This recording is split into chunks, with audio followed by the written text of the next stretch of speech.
Baxırıq 146-da nə deyir bizə? Sinonimlər tapmalıyıq. Sinonimlər odur ki, mənası bir-birinə yaxın olan sözlər.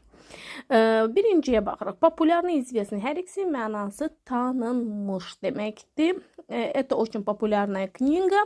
Это очень известная книга. Bu çox populyar, bu çox tanınmış kitab deməkdir. Прозрачный, скромный. Yox, deməli ikinci variant düz deyil. Sonra baxırıq 3-ə. Холодный, морозный. Hər ikisinin də mənası bir-birinə yaxındır. Hər ikisi də soyuq mənasını verir. Холодный soyuq, морозный də moroz. Yəni ki, buzlu mənasında gedir. Verный, netoçный. Burada da olmur. Çünki netoçный ilə verный daha çox uyğun gəlmir. Sonra важный, значительный. Burada 5-ci variantda düzdür. Hər ikisi də mühüm mənasını verir. 6 da uyğun gəlmir. Краткий, qısa deməkdir. Полный isə dolu deməkdir. Sonra keçirik 147-yə. Baxırıq burada. Aktivный, energiçный. Hər ikisi sinonimdir. Çünki aktivный də, energiçný də hər ikisi aktiv olma mənasını verir.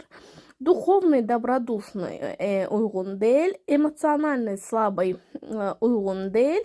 Spokойный, тихий. Hər ikisinin mənası sakit deməkdir. Он очень тихий человек, он очень спокойный человек. Deməli, burada 1 ilə 4 daha çox sinonim olur.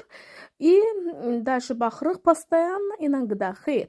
Постоянно daim deməkdir, inogda arada deməkdir. Охранять, оберегать hər ikisi də nəsə qorunmaq mənasını verir. Ona görə bunlar sinonimdir. Реальность, fantaziya, antonimdir. Biri reallıqdır, biri fantaziya deməkdir. Естественный, природный. Hər ikisi doğal mənasını verir. Yəni ki, bu da sinonim sayılır. Захватчик, agressor. Deməli, burada ikinci və dördüncü uyğun gəlir.